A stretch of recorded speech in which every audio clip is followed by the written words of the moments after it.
देखिए दोस्तों, आधी रात में जो है बीएसएससी शिक्षक जो यहाँ पे धरना प्रदर्शन कर रहे हैं और ऐसे में एसके झा सर भी मिलने पहुँचे हैं। और जिस तरीके से कुछ देर पहले ही जो है छात्रों जो है आमरण अनशन में बैठे हैं, ना उन्हें भोजन कर रहे हैं, ना पानी पी रहे हैं और ऐसे में हालत बहुत गंभीर है। देखिए लगातार जो है यहाँ पे कल की रात बताऊँ गुरु रहमान सर भी पहुँचे थे, लेकिन छात्रों की स्थिति बेहद गंभीर होती जा रही है। एसके झा सर छात्रों से बातचीत कर रहे हैं, दो शब्द इनसे भी जानेंगे। सर, अचानक जो है छात्र जो है गंभीर स्थिति में है और पेशाब करने गए, अभी छात्र बेहोशी की आलम में जो है स्थिति बहुत गंभीर हो रही है। देखिए, हमको ऐसा लगता है कि बीपीएससी जैसे बड़े संस्था को इतना बड़ा मिस्टेक नहीं करना चाहिए था। आप जब बहुत सारे लोगों को तो पता ही नहीं है कि उनके साथ क्या हुआ है, वो क्यों मेरिट से बाहर हुए हैं। ये बातें बहुत सारे बच्चों को नहीं पता है, या वो गांव घर के हैं, उनको लगता है चलो नहीं हुआ। लेकिन जो बच्चे जानकार हैं, अगर ये जानकारी सब तक पहुंचेगी तो ये कहीं ना कहीं मुद्दा है। आप देखिए मेरे हाथ में जो ये मामला है, ये इस बच्चे का डेट ऑफ बर्थ के कारण ही छटा है।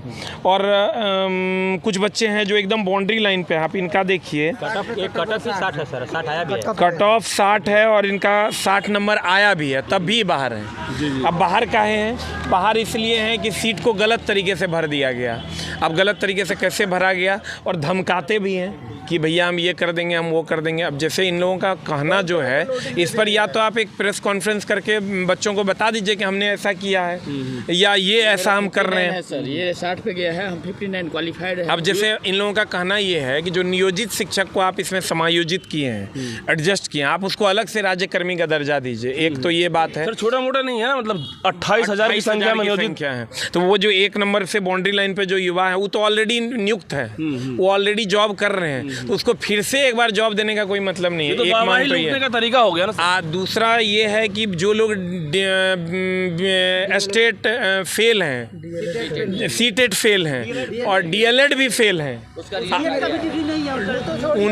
उनका सर्टिफिकेट लगा के अभी मुजफ्फरपुर बोर्ड से नोटिस दिया है। यानी कि जो सर फेल है उन लोगों को अपॉर्चुनिटी दी जा रही है। नहीं, जैसे इन लोगों का कहना ये है कि मान लीजिए कोई बच्चा सीटेट या स्टेट फेल है या डीएलएड फेल है, तो उन लोगों को आप जबरदस्ती नियुक्ति पत्र दे दिए हैं, जबकि वो ऑलरेडी फेल हैं। तो ये कैसे होगा? अगर मान लीजिए वो सीट इन लोगों को दे दिया जाए। 10,000 लोग काउंसलिंग में नहीं आए हैं, लेकिन 10,000 लोग काउंसलिंग में नहीं आए। ये जो अभी वर्तमान में जो है तेजस्वी यादव जी जो बयान दिए हैं, चटपट झट सर, उसी का नतीजा है सर। चटपट झट में जो हुआ है, देखिए आप सबसे पहली बात कि हम आने के बाद भी ये समझ, जैसे कहने का मतलब ये है कि हम सब लोग हाथ जोड़ के सरकार जी से नम्र निवेदन कीजिए। हम मानते हैं कि आपने वैकेंसी दिया है, इसमें कहीं से हम लोग दो मत नहीं रखते हैं। आप वैकेंसी दिए हैं, आपको बहुत बहुत धन्यवाद है। लेकिन थोड़ा सा जहाँ पर मिस्टेक हुआ है, अगर वो चीज़ें ठीक हो जाती तो इन बच्चों को जो 60 क्वालिफाइंग है, 60 लेकर आए हैं, डेट ऑफ बर्थ के कारण छटे हुए हैं, या जो सीटें गलत तरीके से थोड़ा बहुत इधर उधर हो गया है, उसको अगर सही कर दिया जाए तो इन लोगों को भी एक चांस मिल जाएगा। तो थोड़ा सा इस पर ध्यान देने की ज़रूरत है। वैकेंसी देने के लिए सरकार जी आपको बहुत बहुत धन्यवाद है, नीतीश कुमार जी को भी धन्यवाद है, तेजस्वी जी को भी धन्यवाद है। लेकिन थोड़ा हड़बड़ा के नहीं देना है, इतनी भी हड़बड़ी नहीं होनी चाहिए कि 1 महीना में आपको ज्वाइनिंग लेटर देना ही देना है। हम ये नहीं कहते कि आप 1 महीना में ज्वाइनिंग लेटर दीजिए, आप 1.5 महीना में दीजिए, आप 2 महीना में दीजिए। लेकिन थोड़ा बहुत जहाँ पर गड़बड़ी होने की संभावना है, जो कि आज अतुल प्रसाद जी ने भी कहा था कि पिछली बार दिक्कतें हो गई, पिछली बार का तरीका हम लोग को भी समझ में नहीं आया उतने अच्छे से, लेकिन इस बार हम लोग अच्छे से करेंगे। लेकिन पिछले बार के बच्चे कहाँ जाएंगे? जो 1 to 5 में ऑलरेडी क्वालिफाई है, वो कहाँ जाएंगे? तो उस पर ध्यान देने के। बीपीएससी की छवि सर धूमिल हो रही है, जैसा कि सर बीपीएससी की छवि धूमिल हो रही है, आयोग पे लगातार प्रेशर हो रहा है, यहाँ तक कि अब जो है बवाल लगातार देख ही रहे हैं आप। नहीं, वो चीज़ें कहीं ना कहीं ये लोग अपनी मांग जो रख रहे हैं, आप संवैधानिक तरीके से आप अपनी मांग को रखिए।